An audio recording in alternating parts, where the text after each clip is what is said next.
Hello, everyone. Welcome to today's educational webinar from Advanta IRA. My name is Corey Daharsh, and I am here today with Scott Maurer, and we're bringing you Changing the Game, the Checkbook IRA strategy. Again, we are both representatives from Advanta IRA. Scott Maurer is my speaker today, helping me. He is the VP of Sales with Advanta IRA. He's been with the company since 2006. Scott, thank you very much for joining me. Happy to put this on together. Anything for the audience to get us started? Yeah, no, happy to be on too, and kind of go a little bit more to some of the details on actually how to getting the checkbook control IRA actually set up. So yeah, looking forward to it. Awesome. And again, I'm Corey Daharsh. I've been with Advanta since 2016. Actually, this past weekend, I hit my 7-year mark with the company, and I've served as a number of years on the business development team now. But even before that, I was on the operations side, handling our clients' transactions day to day and assisting clients in the capacity of answering their questions, helping them strategize their investments. And one of the strategies I'm very familiar with is checkbook control, which we're talking about today. So very happy to share some information with our audience. If you are interested in the handout today of our slide deck, it is in the handout section of the GoToWebinar panel, so you can find it there if you want to pull a PDF version. You will also be able to review the recording of this webinar. It will be posted on our YouTube page within about a day or two. And if you have any specific questions, again, Scott and I's contact information is here for you. Please do not hesitate to reach out if we can help you with anything. We also want to let you know that we will keep you muted through the duration of today's webinar, but we do want your participation. So if you please use the questions box in the GoToWebinar panel, we will keep those monitored and answer those questions as we go. Otherwise, if there are questions that don't necessarily relate to the presentation as we're going, we'll cover some of those at the end in a kind of a conclusion Q&A session. So please interact with us if you're here live and you're interested in any specific nuances of what we're covering. But without further ado, let me just give you some background information about Advanta, and then we'll go over our actual agenda as well. So Advanta IRA has been in the industry of self-directed investing for 20 years now. We have about $2.5 billion in assets under management held by our clients through their retirement accounts. All of our clients' funds that are not actively invested are insured up to FDIC limits.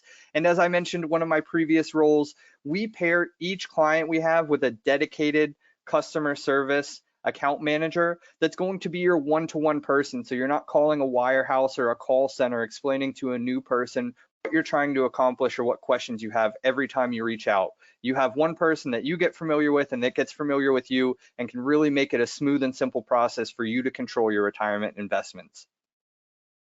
So for today's agenda, we're going to do a quick overview of the rules and the asset classes you can hold in a self-directed account. We're going to go over what a checkbook IRA is and how it works, how to actually set it up and some of the legal background of setting these things up, and considerations that you should be aware of, as well as any further questions you guys may have. A brief disclaimer, we are here specifically to provide you educational information. So this is all just for your knowledge and information. It's not specific advice. We always implore you to consult your own team of attorneys and tax preparers and financial advisors.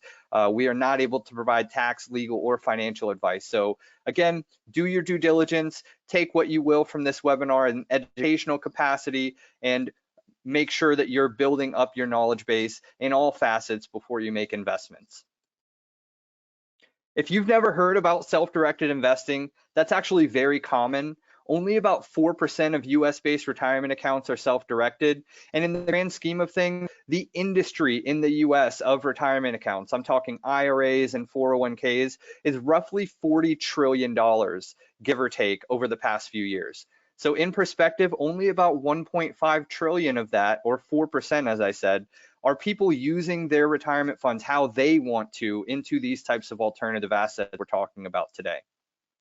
A lot of the times that's because those larger fiduciary or financial advisor custodians may say, oh, it's too risky, or you should really just keep your money in this managed account, when really you have the power per the IRS to do what you want with your retirement dollars. You just may have not known so before hearing this educational content. And just to break down a little bit further, what types of plans can be self-directed? Most of the plans you probably have or are familiar with can be self-directed. A lot of you are probably familiar with the standard traditional IRA and even a Roth IRA.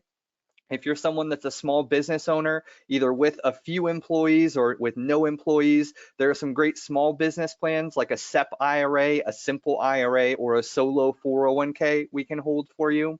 And we also have health savings and education savings accounts that can be self-directed. So there's a lot of different plan types that will fit your needs.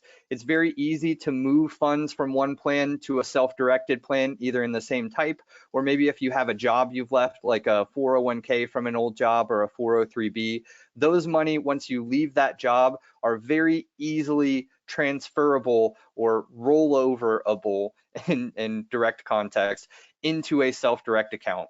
We would help you with that. It's a very smooth and simple process. It takes most people about a week to a week and a half to get that all done. So a few examples of alternative investments. We're talking about real estate asset classes in several different variations, whether it's a physical piece of real estate, being a limited partner into a syndication, owning a piece of raw land for either commercial use, development, or even timber farming, different things like that. Multifamily properties, just again to name a few asset classes in real estate, but you can also own a lot of other alternative investments. Anything that's not a life insurance policy or a hard to value collectible can pretty much be held in a self-direct account. I'm actually going to jump into the rules slide here to go over that a little bit more thoroughly. Again, life insurance policies can't be held in an IRA, and hard to value collectibles like antiques or fine wine or artwork are also restricted. Outside of those asset classes, you can pretty much structure most assets you would want to hold in a retirement account, as long as you talk with your account manager over what your goal is and what your strategies are. That's our job, is to assess the IRS rules and help you figure out how to accomplish investment. Now, there is one other way the IRS restricts how you invest these accounts, and that's by labeling certain people as prohibited transactions by way of disqualified persons. And a disqualified person in context is going to be yourself, your spouse, or any entities that you or your spouse own, as well as your parents and your children. So the rule is basically that you can't transact with those individuals. You can partner at the onset of an investment, and we'll cover that a little bit thoroughly later, but you are not able to transact with them as far as buying or selling between those individuals labeled disqualified persons. UBIT and UDFI tax is a little known tax that applies in some investment scenarios. We're not going to cover that today. We do have plenty of educational content on that. And if that's something of interest to you or that you have questions about, again, just reach out to Scott or I directly, and we'd be very happy to answer and assist you with those.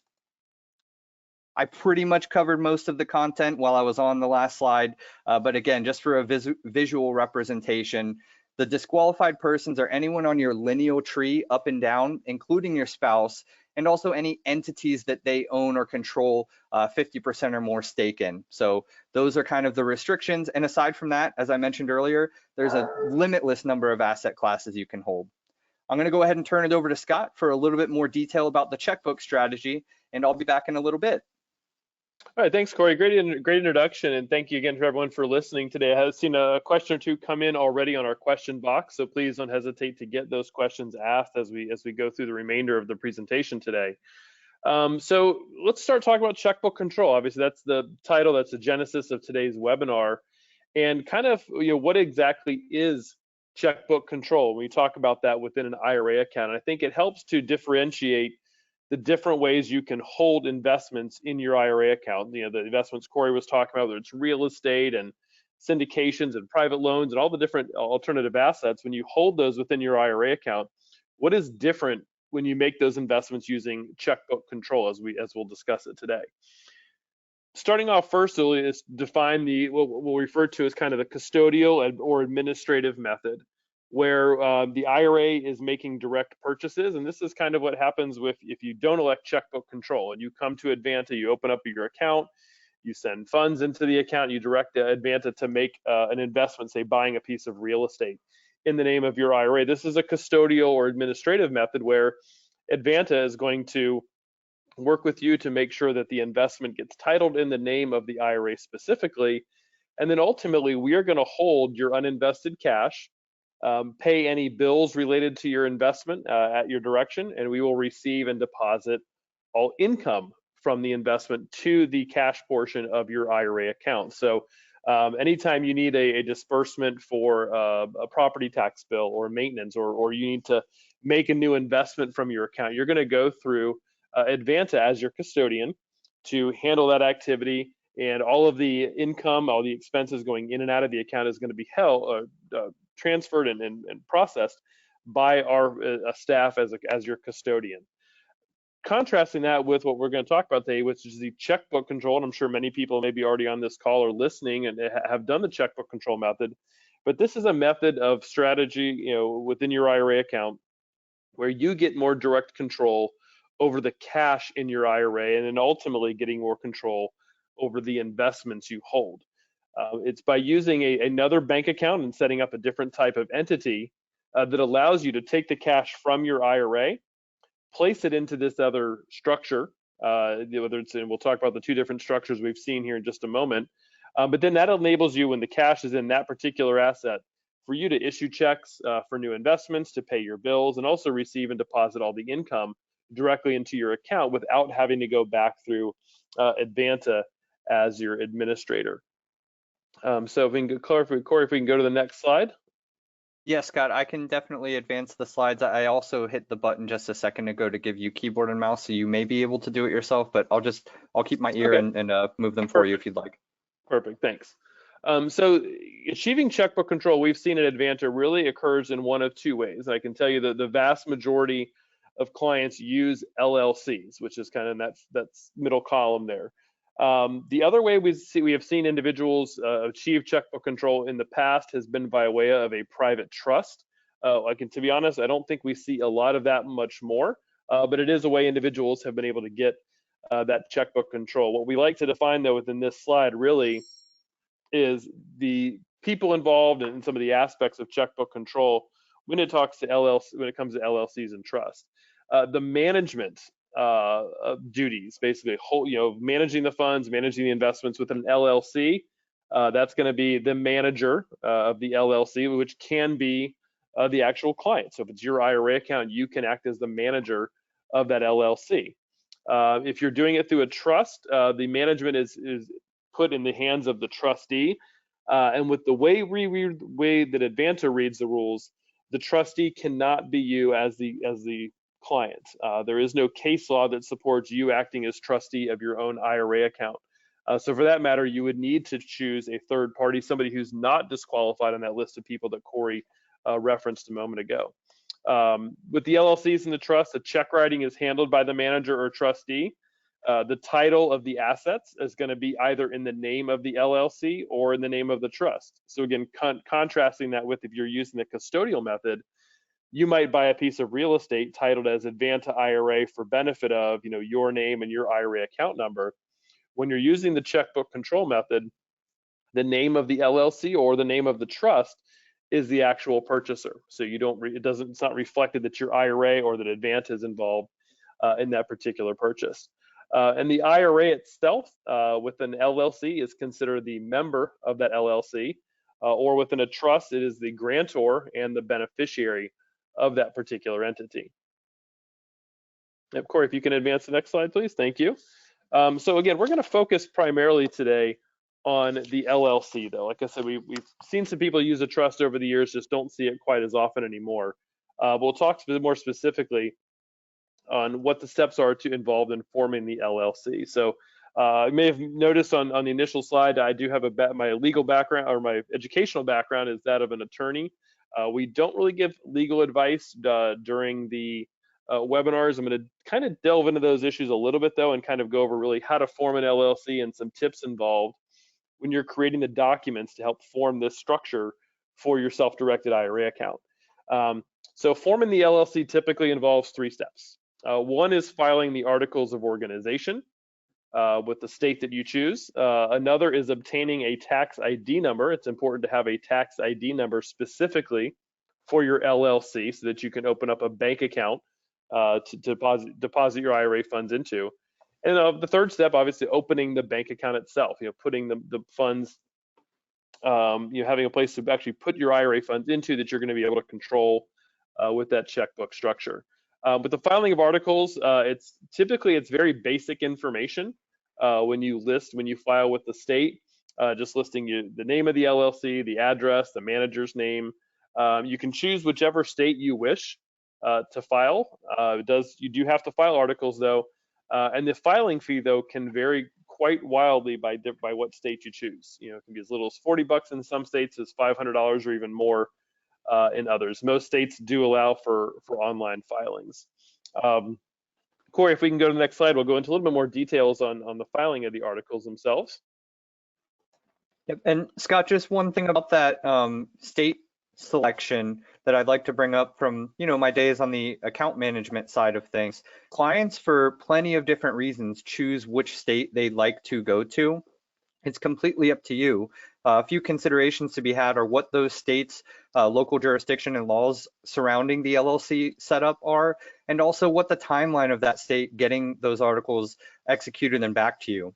There was a situation a few years ago where a specific state clients were going to had a lead time of 2 to 3 weeks before they'd get back to let people get their LLC set up. So those are just a few considerations I want to make sure that we shared with the audience.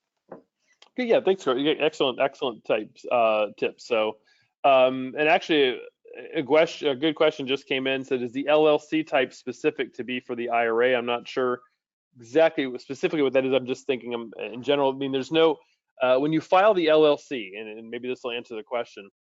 When you're filing the LLC articles, you're simply filing the LLC as you would for any other business, any other entity, listing yourself as manager, your address, etc. There is no certain type of LLC that you need to be looking for, just a basic limited liability company with the state that you choose. Now, when you're naming your LLC, most states do require that you use LLC or LC for limited liability company or limited company appear in the title of the name itself. And you usually have to have a name that is different from any other entity in the state. So if you wanted to name your LLC, Real Estate Investments LLC, if there's already another LLC with that exact name in the state, you're probably going to have to choose something different. When you are doing this using your IRA account, though, you do not want to include Advanta or the letters IRA probably in the name of the LLC. You certainly don't want to include Advanta. I think I have seen some people use IRA in the title. That's not necessarily a problem, but please don't ever include Advanta's name in the title of the LLC itself. The registered agent address. So every state also, when you're filing the articles, not only requires the LLC in the name, but also requires you to have a person or a company who resides or is based in the state where you're filing the articles, who will receive legal notices or service of process. That is referred to as the registered agent. So you must, even if you live in Florida or you live in Georgia and you're opening up an LLC in California, you need to have somebody acting as a registered agent in the state of California. So you have to have somebody who's actually physically located in that state. Again, and then the management. Most states require you in filing the articles to name how the LLC is going to be managed. And you will want to make sure to note that it is a manager of the LLC, and you must typically name that person who's going to be then authorized to sign documents, make decisions, etc. Now, it is not typically required that the manager live in the state. So again, if I'm forming an LLC in the state of California, but I live in Florida, I could still be the manager even though I live in Florida. It's the registered agent that's going to have to be physically located in the state. All right, Corey, we can go to the next slide. So from Advanta's perspective, again, and for those of you who are familiar, this will make sense. For those who are not familiar, one of the key things that's important for Advanta acting as custodian is that we can always demonstrate the asset or the investment that's being held by the IRA account. So we need to know, the owner. If you're buying a piece of real estate in the custodial method, we need to see the deed, the title commitment. Or if you're making a loan, we need to see the note or the mortgage documents that show your IRA as a lender. If you're creating the checkbook structure, Advanta needs to see the document that states that your IRA account owns this particular LLC.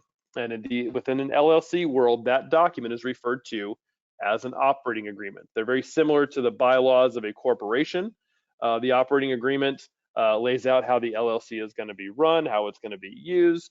I can tell you, and Corey can attest to this as well in his days of an account manager, I've seen LLC operating agreements that are a variety of lengths. I've seen ones that are 3 pages long. I've seen one that are 30 pages long. There's no really right or wrong operating agreement, but at a minimum, what we need to see is that the operating agreement has an effective date, that the IRA account itself is listed as the member.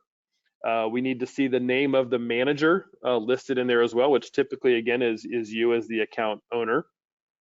It's typically going to state that there's limited liability for members and managers. And that's kind of, again, that's more of a legal reason for the LLC structure itself. An operating agreement may include also how new members may be admitted, how members can be removed, the taxation of the LLC, et cetera.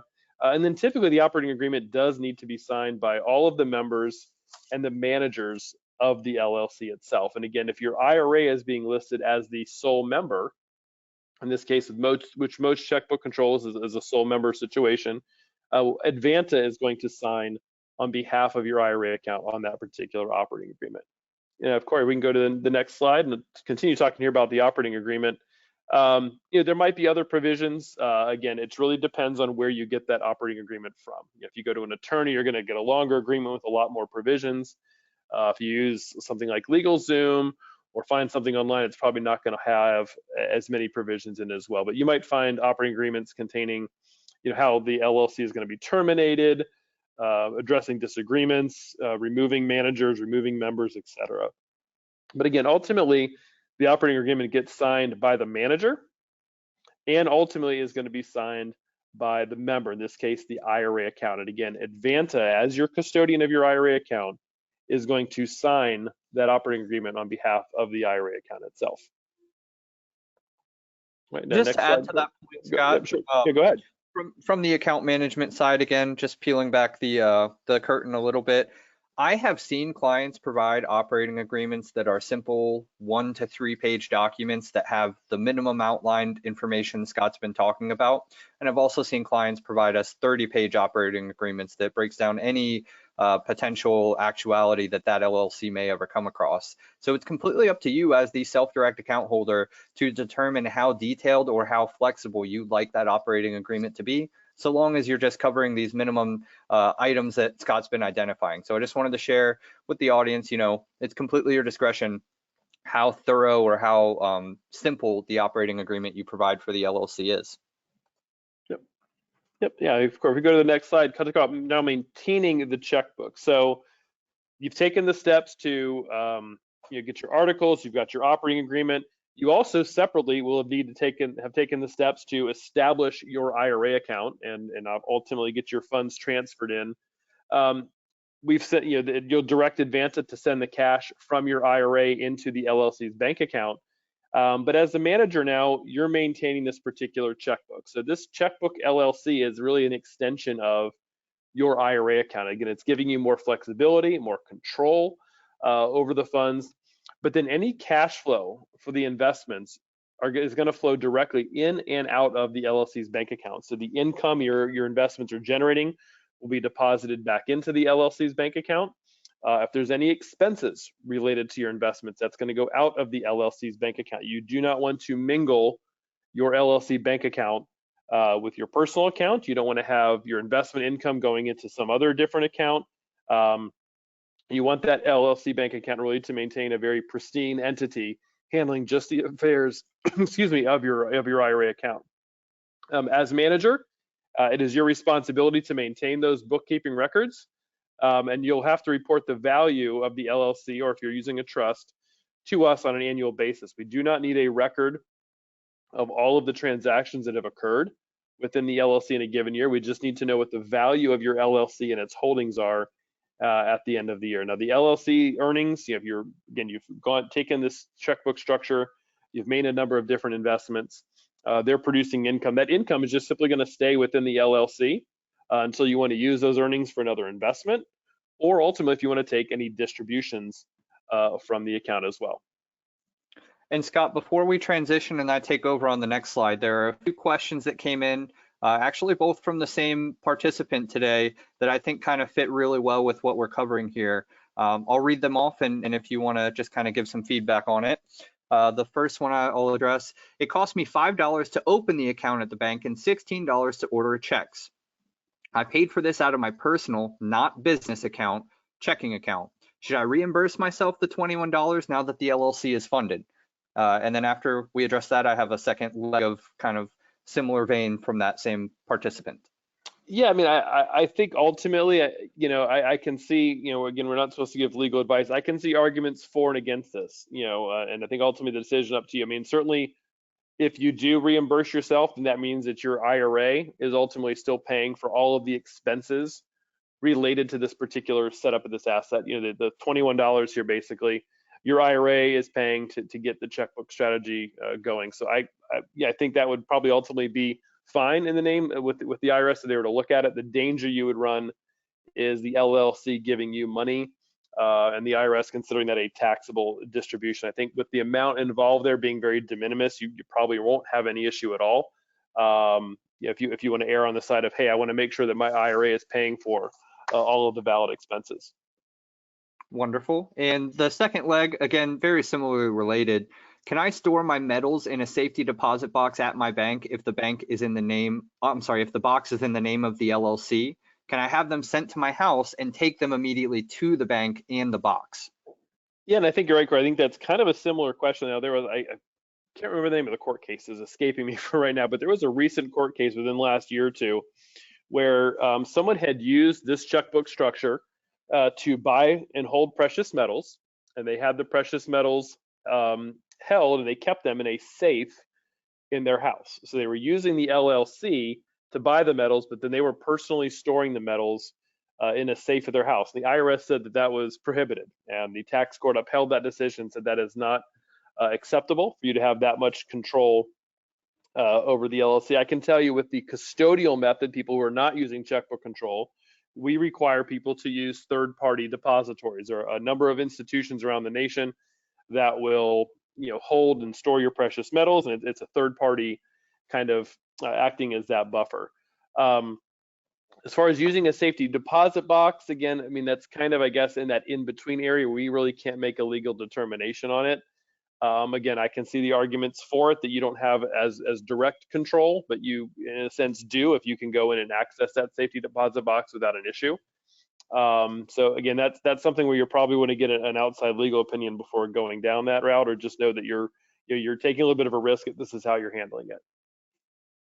All right, and we'll get focused back onto the presentation here, but again, please keep your questions coming in the question box. We will answer them as they relate. Otherwise, if they don't necessarily relate to what we're actively presenting on, we'll cover those towards the end of the presentation. So just jumping back into things, partnering your funds with retirement accounts in respect to checkbook control. It is something to note that multiple parties, including IRAs, non-IRAs, these LLCs, can be partnered on investments. We see this a lot in the real estate industry, but other asset classes as well.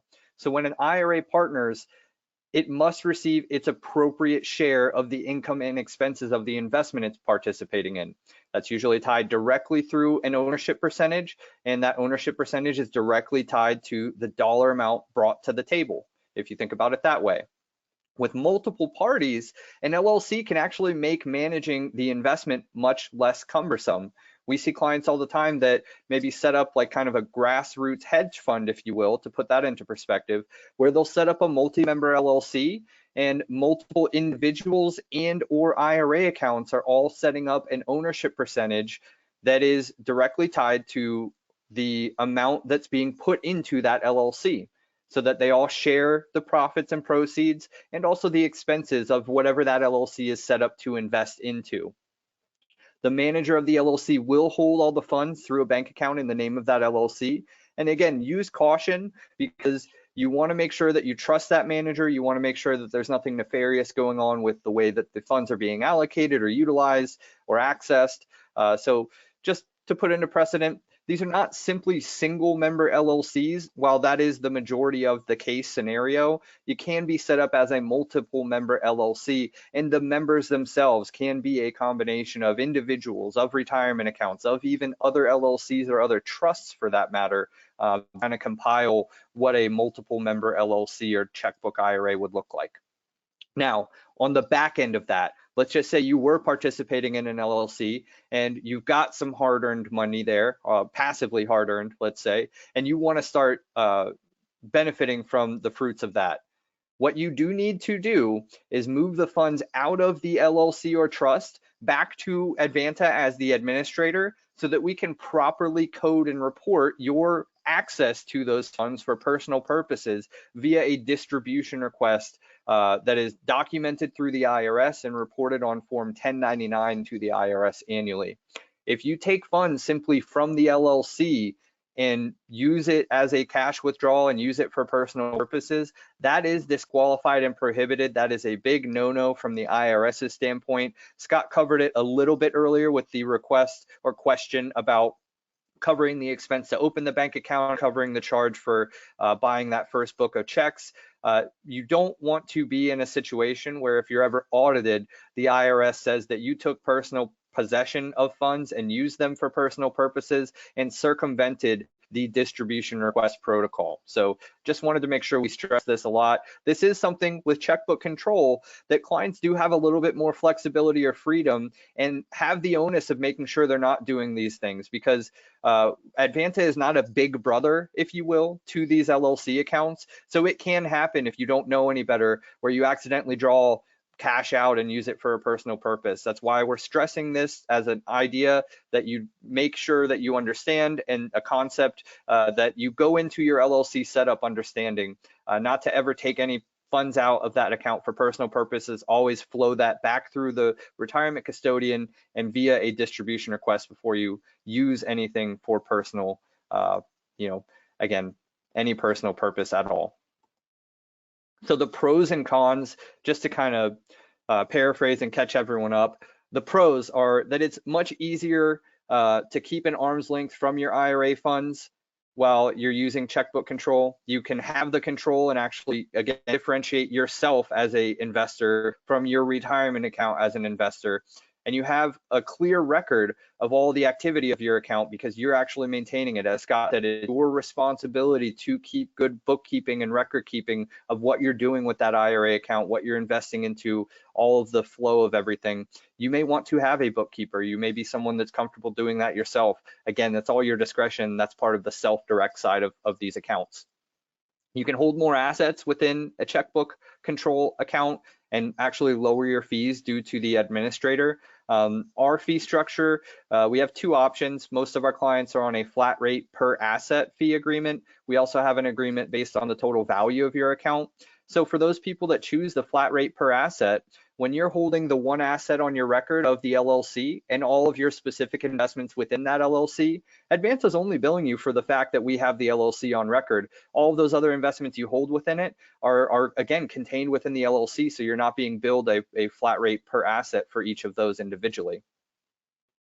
There is the additional asset protection and anonymity that comes with owning assets through the name of an LLC, and you can create that name however you want.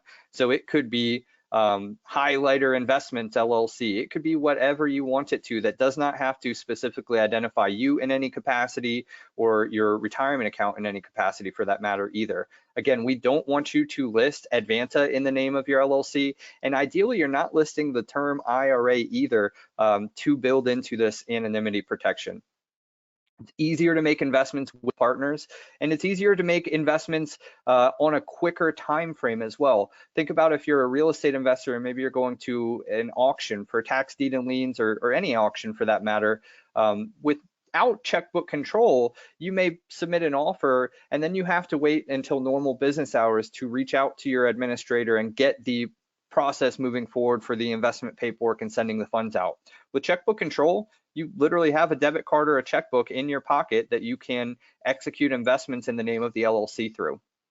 Now the cons, just to speak openly about them, when you do have checkbook control, as I said earlier, you have the ability an opportunity to conduct potentially prohibited behaviors. So make sure you're speaking with your Advanta representative. If you have any questions, I always use a scenario I had a few years ago where a client contacted me and just in the course of a completely separate question disclosed to me that they had done something in their LLC that they probably should not have. So what we do in that scenario is we explain to the client, what should have been done and how to immediately, correct that activity or action, whatever it was that had taken place. And the IRS, from that standpoint, as long as you notice that you've done something maybe negligently and make immediate actions to rectify, they're usually not going to beat down your door and come after you. They want to see that if you notice you've done something prohibited or potentially prohibited, that you've unwound whatever that may have been as immediately and efficiently as possible. So again, there's a lack of oversight because we are not big brothering. We're not signers on that bank account. We're not following every move you make so that we can see what you've done in the name of that LLC. That's up to you to speak with us and come back to us for the guidance and the oversight that we can provide, but you have to communicate that to us openly. And again, the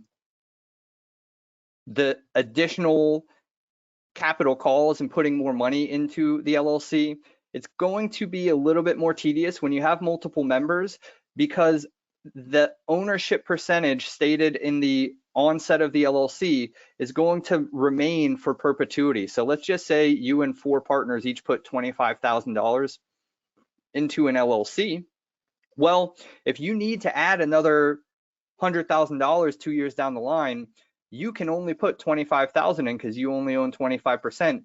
And for you to put that 25,000 in, each of those other 3 partners also need to have 25,000 to put in. You can't just add to the value without all of the other partners adding their equal share to the value as well. So those are just some pros and cons to keep in mind. Again, contact us directly if you have any further questions on any of these or further, ideas with your intended investment strategy we can help sort through with you.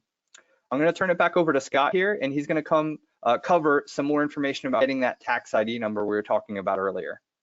Yeah, thanks, Corey. And yeah, I think we had some really great questions come in, and keep them coming. We're going to get to a couple of them here in just a moment. But to cover quickly, just really about, again, the important thing of what the checkbook control is really, right, is getting that bank account opened and getting an account open where your cash is going to be deposited from the IRA that you can then use for your investments and choose to pay bills and receive income. But to get a bank account, any bank you go to is typically going to want 2 items. They're going to want the articles of organization that you file with the state. Again, kind of like the first step of setting up the LLC, just putting kind of an LLC out there and getting it created. But the bank is also going to want a tax ID number associated with that LLC. You certainly do not want to use your social security number on the bank account for the LLC, because any tax reporting that the IRS that the bank does then on that LLC is going to go back to your individual social. So it is imperative and important that you get a separate tax ID number for this LLC, and you can do so fairly quickly on the IRS.gov website. Type in online EIN or type in SS4, and you'll be able to go to that website and obtain a tax ID number online. Essentially, you are filling in an online version of the SS4 form, which is the application for employer identification number. So that's what an EIN is an employer identification number that you associate with the LLC. You would typically need to know, obviously, the type of entity that you're filing, the name and address of the LLC, the number of members. If it's just your IRA, the number of members is simply going to be 1. And you will have to use the name and social security number of a responsible party, which in most cases is going to be the manager of the LLC. So you may put your name and social in for the IRS to obtain the EIN number for your LLC that you're going to ultimately then use on the bank account. On the SS4, it also does ask for the taxation structure of the LLC. Now, if it's just your IRA account, the taxation structure is going to be that of a single member disregarded entity for tax purposes, so that there'll be no tax consequence to your IRA, no tax filings are even due to the IRS. Now, if you are using your IRA alongside other individuals, as Corey just mentioned a moment ago about doing partnering, then the tax structure would be that of a partnership. And in the case of a partnership, it is required then that you file an annual return for the LLC. Now, your IRA will not owe any taxes in most cases, but you still have to file that particular return. So as we go into talking then about opening up the bank account, some helpful tips for that. Corey, if you can just advance the next slide. Again, take a copy of your articles. Take the tax ID letter that you get from the IRS. You'll want to name yourself as that. If you're the authorized manager, you're going to be the signer on that particular LLC bank account. Our recommendation is that you don't mention to the bank that the owner of the LLC is an IRA account. I'd simply say, hey, here is the LLC itself. I'm the manager. Here's my tax ID number to use for the LLC. Tell them you're the sole manager. If they delve a little bit deeper, you may have to divulge it's an IRA, but I wouldn't volunteer the information. Not that we're trying to hide anything, but it does sometimes cause confusion with the bankers because now they're trying to open up a bank account, but now you just said the word IRA. And so do you really need an IRA with them or do you need a bank account? Also, when utilizing your bank account for the LLC, you may get offered a credit card by the bank. You do not want to get a credit card in the name of the LLC. By obtaining a credit card, even if the credit card's in the name of the LLC, it's going to require your signature guaranteeing any debt, and that can violate the IRS rules we talked about at the very beginning of the presentation. You personally are not allowed to guarantee any debt for your IRA or by extension the IRA LLC.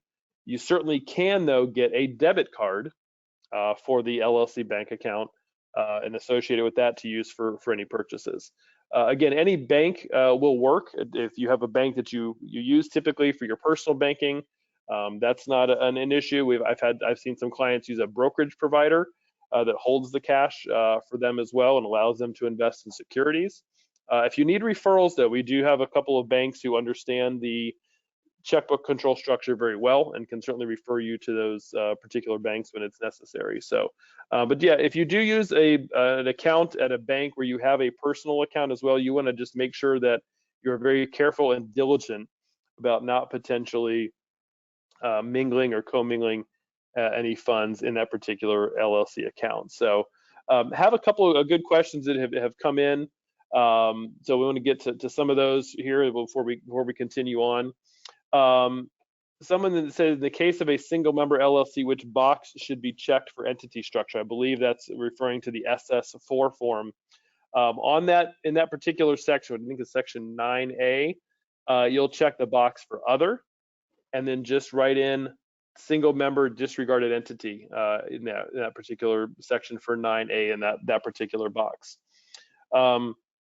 Let's see what other good questions do we have come in. Kind of go. I have so many of them here. Got to scroll back up through them.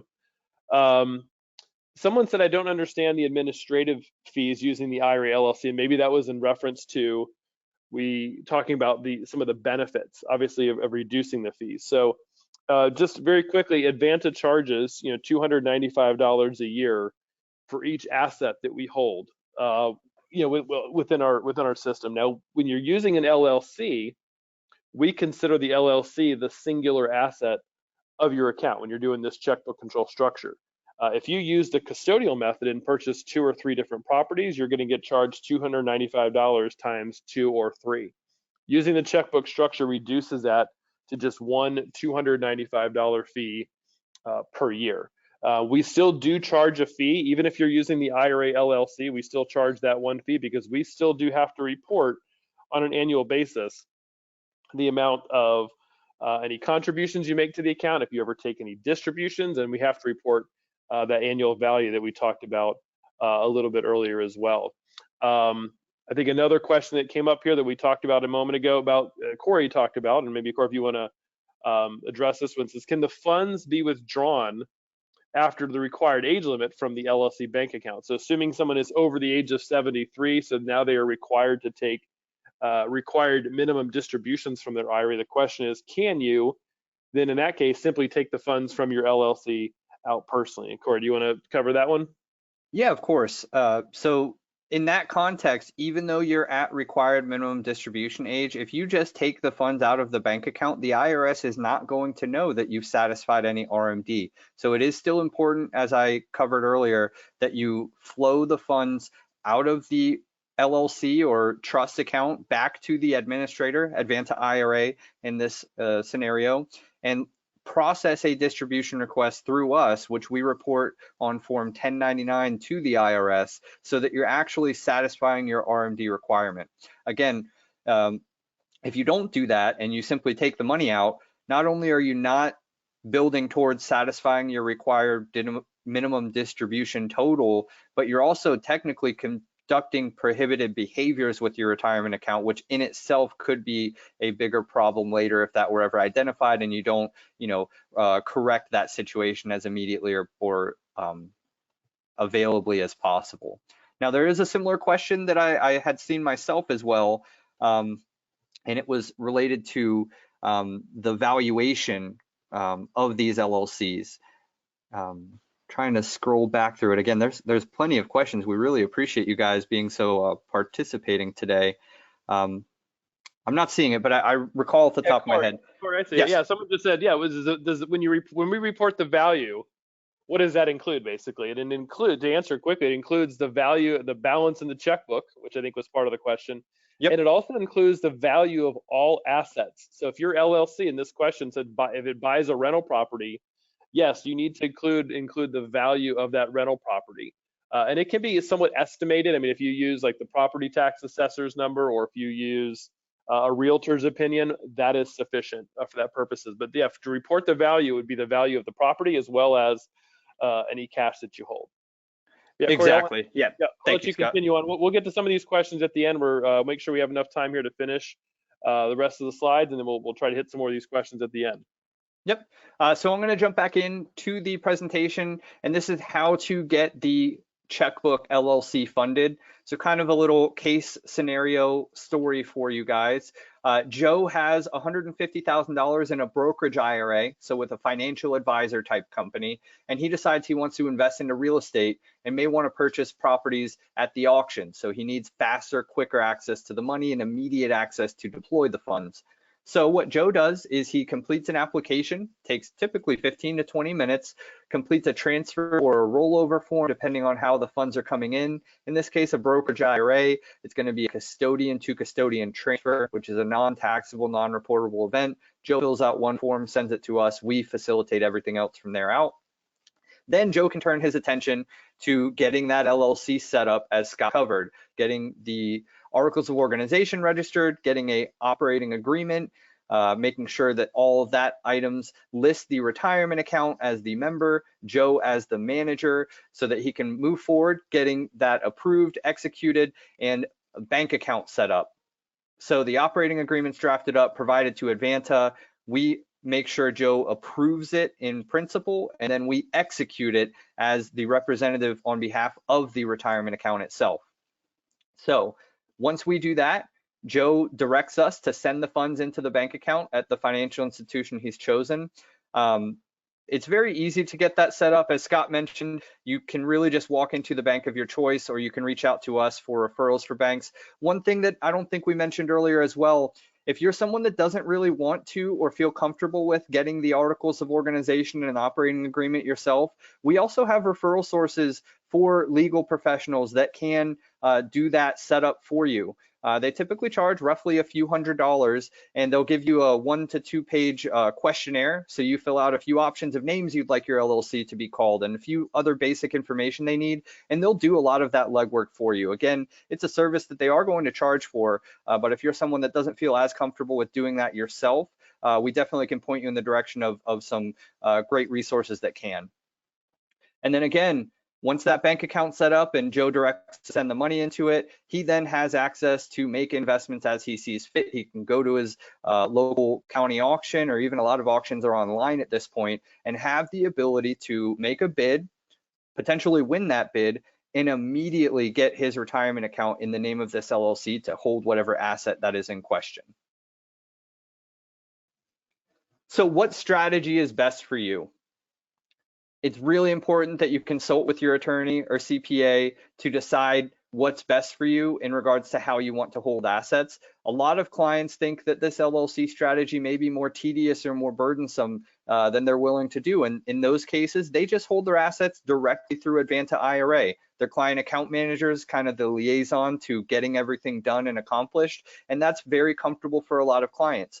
But for more entrepreneurial driven clients, or again, the Joes of the world that want to go out and do some very quick investing, this may be a great strategy for you. It does have more onus, as we've covered plenty of times, that you don't do anything prohibited because there's no safety net in some cases, but we are there to help and answer your questions. And it's also possible to switch between strategies. There are plenty of times where people will set up an LLC and decide a few months or maybe even a few years later, hey, this isn't a good fit for me and for my investment goals and my time that I have to commit to this. I would like to switch over. And in that case, you just unwind the LLC and move the assets in kind from the LLC back to Advanta, just as you would with the cash we were describing multiple times today if you ever wanted to take it for personal purposes. So these are all things to have in consideration in deciding what's the best strategy for you. We're not here to provide specific counsel or advice. We're here to answer your questions, and we're here to make sure you have the information and resources to make that decision yourself. And Scott, I'll let you take it away with the key points from today's webinar and get us across the finish line here. Yeah, well, yeah. So the key takeaway points again, that the checkbook control, again, it's a great strategy if you're someone looking for more flexibility for the different investments you want to make. Again, as Corey mentioned, maybe you're buying auction properties or something where you need that quick access to funds, or you want the freedom to really control your account. It can be a great strategy for you. It's not necessary. You can certainly make all of the investments through Advanta that you make through a checkbook control structure, but it does make it the checkbook control structure can make it a little bit easier. If there are specific considerations when setting up these entities, we talked about kind of how you do it with setting up your articles, getting the tax ID number, etc. And again, the funds need to go back through the checkbook. If you're gonna want to take a distribution, the money has to go first into the checkbook from your investor, and then your checkbook LLC needs to send that money back to your Advanta IRA for us to do that proper distribution reporting. To learn more, I would say just reach out to us. Corey, if you want to bump to the last slide, we have a number of questions. So I want to make sure that we can get to many of these as possible. We're gonna go through some questions here, and if we don't get to yours or don't get a full answer to you, please reach out to either Corey or myself, and we'll be happy to try to get those answers to you. But I guess, Corey, one question we had, I'm going to read it. It's a little bit long. We can go through it. Someone said, they had started out with us and they used the LLC. They started a checkbook control structure. They acquired a couple of properties, but now that those properties have been renovated, they don't have a lot of expenses, and they would like to transfer the cash back to Advanta and then have their tenants start paying the rent simply back to the Advanta account. Is that possible to do? And how can we then issue checks for property taxes and insurance, et cetera? How do I terminate my checking account and have Advanta receive the rents and pay the expenses? So great question from the viewer there. So it is possible to do what you're talking about doing. However, in order for us to take over receiving the rents and paying the expenses, you would have to sign a quitclaim deed from the LLC back to the Advanta IRA account. So actually deed the property out of the LLC back to the IRA, and then you would simply then send the cash from the bank account back into your Advanta IRA account. And at that point, we would have direct administration of the property and being able to hold the cash, pay the bills, and receive the rents into the account. It is not possible to keep the property titled in the name of the IRA, in the name of the LLC, but then have us hold the cash. It's kind of an either/or strategy. So I hope that answered that particular question. Like I said, that was a really good one.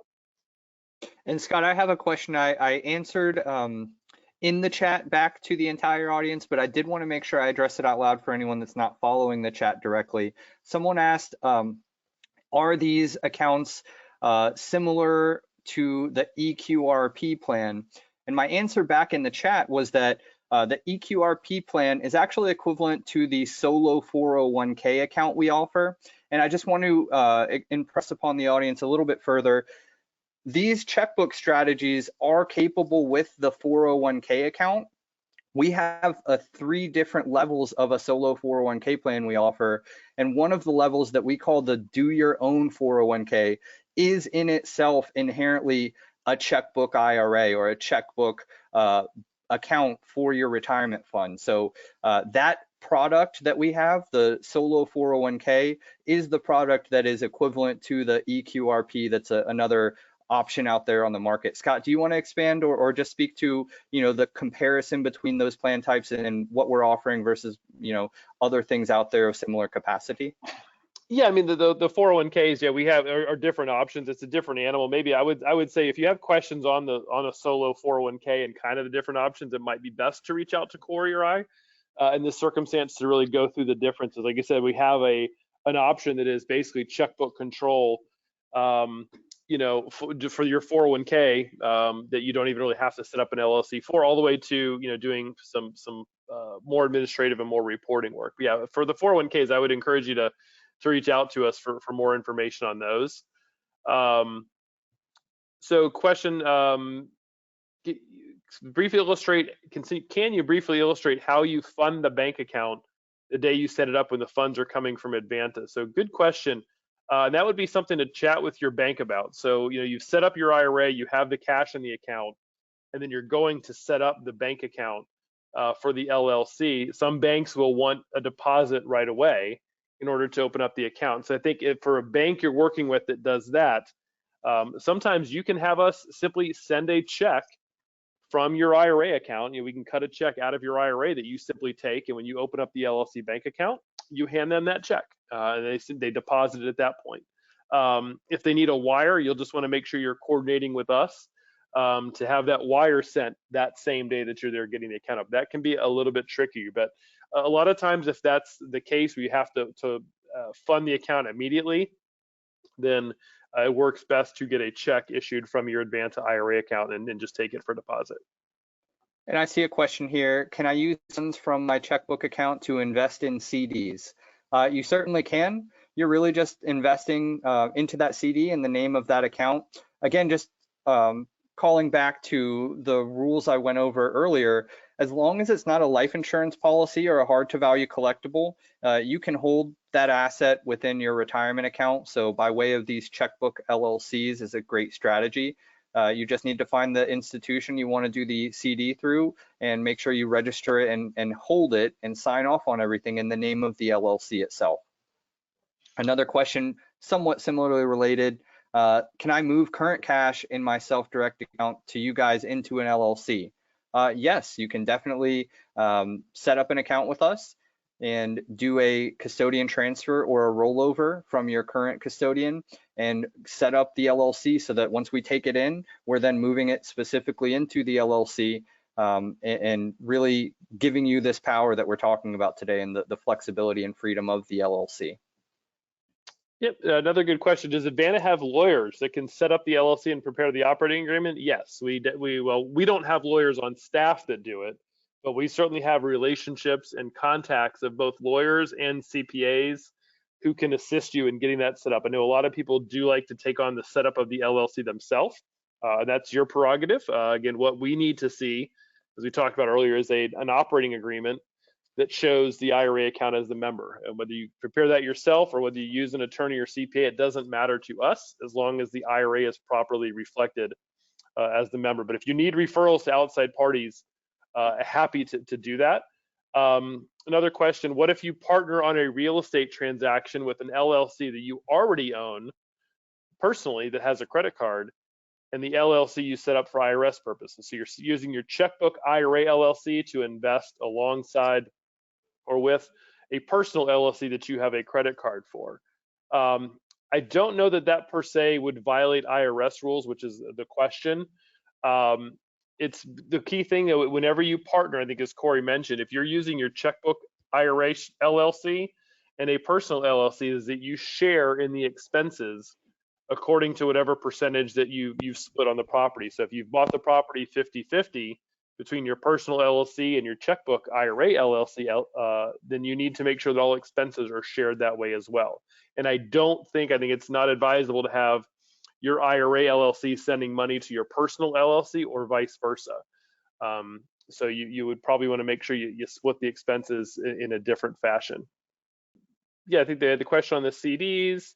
Can I use personal funds to pay the fees to start the LLC? Great question. This is one I think where you'll find a split of differing opinions from individuals. Some people say you should use all the fees to start the LLC from the IRA account. And I've seen other people say it's fine to use your personal funds because you're really just kind of setting up an investment strategy. Similar to if you have an IRA account with Advanta, you can pay for your fees with us personally, or you can have it come out of the IRA. So I think that's kind of a matter of personal preference, or you might have an attorney that feels one way or the other. I can tell you from Advanta's perspective, if you do use personal funds, we are not going to report anything as untowards or violation of the rules to the IRS if you do that. Scott, is there any final questions you see that you want to make sure we address before we end, or any final parting words for the audience? Yeah, the only last question I saw someone asked about, can you have an IRA? I think this is kind of separate to some extent from the checkbook discussion. Can you have an IRA for each business that you own? And what's the maximum contribution a business owner can contribute to their IRAs if they have more than one business? So just to answer that question kind of broadly, there are different types of IRAs for people who are sole proprietors or who own their own business. But with any IRA account, whether it's a traditional or Roth, or whether it's a SEP IRA, which is a type of IRA people use for small businesses, there is a maximum limit that you can contribute in a given year to that type of IRA. So for a SEP IRA, for example, the most you can contribute is $66,000 a year. Now, if you have more than one business, you may be able to set up a SEP IRA for each one, but you cannot exceed that $66,000 threshold combined. But there's some definitely other considerations that go into that. If you have a business and you're looking to set up an LLC for that business, that you'd want to get some more advice from, like I said, Corey or myself, or especially your CPA on getting that established. Yeah, and just to follow that up, that is part of my job, is to speak with the persons asking those types of questions, go through what your scenario is, and help you determine what the best account or accounts plural are in your best interest. So that is what we are here for. We're here to learn from you what you're trying to do, apply the IRS rules that we're experts in to that, and kick back out to you the best way to accommodate and accomplish your investing goals, whatever they may be. So please reach out to us if we can answer or assist you with anything further. I made a brief note of it, but we've got it here on this slide. Our application only takes about 15 minutes to complete. I can send it to you via DocuSign and make it a real sweet and simple process. Getting the account funded typically takes about a week to a week and a half. And then after about that time frame, roughly 10 to 14 days to give yourself a conservative estimate, you can start making your alternative investments at the power of your hands, your own tax sheltered retirement dollars. So we really thank you for participating today. We hope to hear from you very soon if you have questions, and we will be here to support you through this and any other educational information we can share. We put on these webinars typically multiple times a week. We also have a podcast with expert guests in the industry of various retirement investing opportunities. So please check us out. Anything we can do to help you, we are more than happy to do so. Scott, thank you so much for being with me today, and we'll see the audience next time.